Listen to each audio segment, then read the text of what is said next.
भारत माता की जय। ओबीसी। अरे अपना जोश कम हो गया क्या कि भूख लग गई है? इतने इतने जम से नारा देना है कि पंजाब में पंजाब के मुख्यमंत्री तक सुनाई जाना चाहिए कि हमारी ओबीसी की कितनी ताकत है और 10% से हमारा आरक्षण 27% होना चाहिए। भारत माता की जय। ओबीसी। आज हमारे राष्ट्रीय ओबीसी महासंघ के 90वें महाअधिवेशन में यहां पे उपस्थित हमारे राष्ट्रीय पिछड़ा आयोग कमीशन के अध्यक्ष सम्माननीय हंसराज भाई आहिर, यहां पे उपस्थित राष्ट्रीय ओबीसी महासंघ के संस्थापक अध्यक्ष मेरे मार्गदर्शक और जिनके तत्वावधान से पिछले अनेक वर्षों से हम देश में, संपूर्ण देश भर में ओबीसी की मांग के लिए अनेक आंदोलन, अनेक मोर्चा का आयोजन कर रहे हैं, ऐसे सम्माननीय डॉक्टर बबनराव जी तायवाड़े सर, यहाँ पे उपस्थित सांसद नामदेवराव जी किरसान, सांसद प्रतिभाताई धानोरकर, विधायक हमारे मित्र सुधाकर भाऊ अडबले, माजी मंत्री और महाराष्ट्र के कद्दावर ओबीसी नेता महादेवराव जी जानकर, अपने राष्ट्रीय ओबीसी महासंघ के उपाध्यक्ष मेरे बड़े भाई किरण भाऊ पांडव, ओबीसी महासंघ के मार्गदर्शक और अध्यक्ष माननीय अशोक जी जीवतोड़े, महासचिव सचिन जी राजूरकर, जसपाल सिंह जी, परमेश्वर राउत जी, इंद्रपाल सिंह जी, शरद जी वानखेड़े और आदरणीय मंच, मैं ये ओबीसी महासंघ से जब इसकी स्थापना हुई थी तब से जुड़ा हूं। 2005 में जीवतोड़े जी होंगे, तायवाड़े सर होंगे, सचिन राजूरकर जी होंगे, जैसे 5-7 लोग ने मिलके नागपुर शहर में एक छोटी सी ओबीसी महासंघ की स्थापना की थी और 2005 से इस विषय में अनेक वर्ष काम करते करते सिर्फ नागपुर से बढ़कर संपूर्ण विदर्भ में अब हमारा सब शाखा खुली, उसके बाद संपूर्ण महाराष्ट्र में, और आज देखते देखते संपूर्ण देश भर में हमारे कहीं ना कहीं शाखा है, हर जिले में हमारी शाखा है और हर जिले में, संपूर्ण देश में हम काम कर रहे हैं, हर राज्य में हम काम कर रहे हैं। और एक छोटे पौधे की जो बबन तायवाड़े जी और ये 5-6 लोगों ने जो शुरुआत की थी, आज वो संपूर्ण देश में एक बड़ा वटवृक्ष जैसा एक बड़ा संगठन के रूप में आज हमको देखने मिल रहा है। एक छोटी सोच थी तब कि हमारे ओबीसी पे जो अन्याय हो रहा है उसके लिए लड़ने के लिए एक छोटी सी नागपुर पुरती एक संगठन तैयार होना चाहिए, पर बढ़ते बढ़ते आज संपूर्ण देश भर में राष्ट्रीय महासंघ के नाम से एक संपूर्ण देश भर में एक बड़ी ताकत हमारी निर्माण हुई है।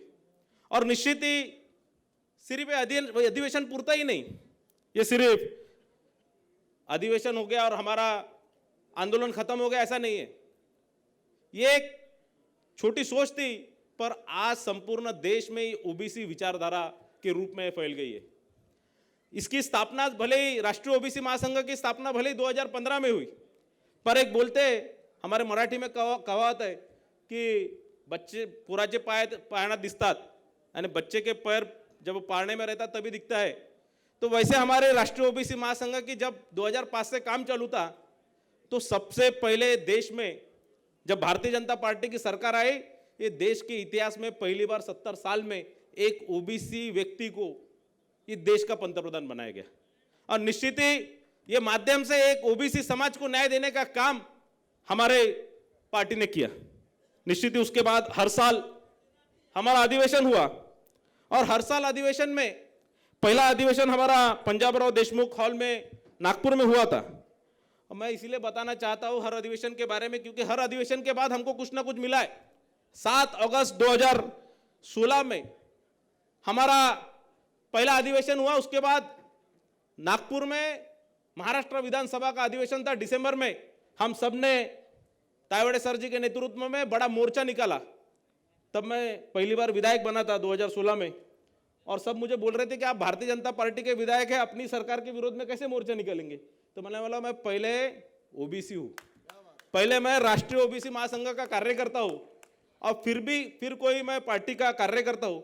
और मैंने तब पूरे मोर्चा में ताकत से तायवाड़े सर के नेतृत्व में हमने मोर्चा निकाला, और उसके पीछे लग के उसी साल महाराष्ट्र में सबसे प्रथम माननीय देवेंद्र जी फडणवीस हमारे मुख्यमंत्री, इनने ओबीसी मंत्रालय की घोषणा की। एक ओबीसी मंत्रालय सबसे पहले महाराष्ट्र में शुरू हुआ। उसके बाद 7 अगस्त 2017 में हमारा दूसरा महाधिवेशन की नई दिल्ली में हुआ कॉन्स्टिट्यूशन क्लब में, और तब हमको ओबीसी कमीशन को संवैधानिक दर्जा देने का काम मोदी जी ने किया। दिल्ली में बहुत बड़ा कार्यक्रम हुआ, हंसराज भैया तब मुझे लगता है मंत्री थे, केंद्र में मंत्री थे, देवेंद्र फडणवीस जी भी आए थे, और कई सांसद वो कार्यक्रम में आए थे, वो कन्वेंशन में आए थे अपने, और उन्होंने शायद से हमारी बात मोदी जी तक पहुंचाई। और ये देश में 70 साल बाद पहली बार ओबीसी राष्ट्रीय पिछड़ा वर्ग आयोग को, जिसको संवैधानिक दर्जा नहीं था, वो सिर्फ एक आयोग की स्थापना थी, उसको संवैधानिक दर्जा देने का काम मोदी जी ने किया। और उसका सबसे बड़ा श्रेय किसी को जाता है तो राष्ट्रीय ओबीसी महासंघ को जाता है। तीसरा अधिवेशन हुआ national sports club of India में, मुंबई में। वहां पे भी सभी नेतागण आए थे, और वहां पे जब हमारे अधिवेशन के बाद महाराष्ट्र के हर जिले में एक ओबीसी विद्यार्थियों के लिए 500 विद्यार्थियों के लिए हॉस्टल होना चाहिए, ऐसी मांगनी तायवाड़े सर ने की, और उसकी भी घोषणा उसी अधिवेशन में देवेंद्र फडणवीस जी ने किया, और उसके बाद इसका काम भी शुरू हुआ। चौथा अधिवेशन हमारा हैदराबाद में हुआ, और 2019 में 7 अगस्त 2019 में हैदराबाद में हुआ, और उसकी भी गूंज इतनी बड़ी कि जो 2019 में जब केंद्र सरकार में, मोदी सरकार में जब मंत्रिमंडल का विस्तार हुआ, तो 40% मंत्री ये ओबीसी समाज के थे, हमारे समाज के थे। ये भी एक बड़ी उपलब्धि अपनी राष्ट्रीय ओबीसी महासंघ की, अपने राष्ट्रीय ओबीसी महासंघ की ताकत की। 5वां अधिवेशन अपना 7 अगस्त नहीं, उसके बाद 7 अगस्त 2019 के बाद 2 ऑनलाइन अधिवेशन हुआ, कोरोना का काल था। उसके बाद 2021 में 72 हॉस्टल की घोषणा हमारे राष्ट्रीय ओबीसी महासंघ के कार्यकर्ता विजयभाऊ वडेट्टीवार, जो इसके मंत्री हुए थे ओबीसी के, उनने किए। इसके बाद अनेक जीआर लगभग महाराष्ट्र में अभी तक तायवाड़े सर के कारण और राष्ट्रीय ओबीसी महासंघ के कारण लगभग 32 जीआर निकाले गए। और मैं गर्व के साथ कहता हूं, एक कार्यकर्ता करके कहता हूं कि ये 32 जीआर में मेरा भी एक छोटा सा वाटा है। 32 जीआर में से 24 जीआर मैंने खुद फॉलोअप करके, 48 जीआर, 48 में 40 है, मैं भी भूल गया तो बहुत सारे जीआर। और ऐसे अनेक हमारे अधिवेशन के कारण अनेक चीजें हमने ये देश के ओबीसी समाज के लिए किए। 7 अगस्त 2023 में हमारा 8वां महाधिवेशन था तिरुपति में, और वहां पे हमने स्वाधार योजना की घोषणा करने के लिए सरकार को बाध्य किया। उसके बाद अनेक आंदोलन, अनेक मोर्चा, अनेक डेपुटेशन हमने लेके गए, और राज्य सरकार ने जो हमारे गरीब विद्यार्थी है जिनकी हॉस्टल तो घोषणा हो गई थी, पर अनेक हॉस्टल की शुरुआत हुई नहीं थी, वो सब विद्यार्थियों को हॉस्टल के लिए स्वाधार योजना के माध्यम से स्कॉलरशिप देने का काम राज्य सरकार ने किया। यानी सिर्फ हम ये अधिवेशन करते नहीं, हम सिर्फ इधर आके किसी को सिर्फ एक दूसरे को भाषण देते नहीं है, तो हम निश्चित ही ओबीसी, ये महाराष्ट्र के और ये देश के ओबीसी समाज के लिए कुछ ना कुछ करते। मेरे ये माध्यम से आज का हमारा 9वां अधिवेशन है, और ये अधिवेशन के माध्यम से तायवाड़े सर को विनंती है, क्योंकि आपने यहाँ पे अमृतसर में इसका आयोजन किया, पंजाब के भूमि पे ये एक अधिवेशन का, महाधिवेशन का आयोजन किया।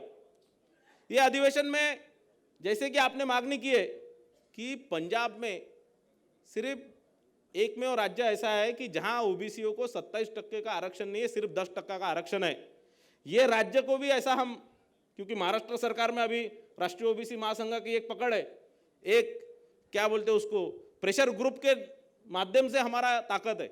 हम सभी पार्टियों के लोग ये राष्ट्रीय ओबीसी महासंघ के साथ जुड़े हुए, पर तभी भी हमारा विचार एक है, और हमारा विचार एक होने के कारण एक सरकार पे, चाहे राज्य सरकार हो, चाहे केंद्र सरकार हो, चाहे पंजाब की सरकार हो, चाहे कोई भी सरकार हो, ऐसे अपना एक प्रेशर ग्रुप तैयार करना कि हमको हमारे ओबीसी भाइयों के लिए जो भी मांगे हमको पूरी करनी है, हमारे प्रेशर ग्रुप के माध्यम से, हमारे आंदोलनों के माध्यम से, हमारे मोर्चों के माध्यम से हम वो करें। और मुझे ये विनंती है तायवाड़े सर जी को कि आप अभी ये 90वें अधिवेशन में, ये पंजाब में जब तक हमारे 27% आरक्षण मिलता नहीं तब तक हम कोई रोकेंगे नहीं। हम अभी यहाँ पे अपना मोर्चा खोलेंगे और पंजाब सरकार को भी बाध्य करेंगे कि 27% आरक्षण हमको दे। मैं ज़्यादा कुछ बोलूँगा नहीं, मुझे पता है और भी वक्त है।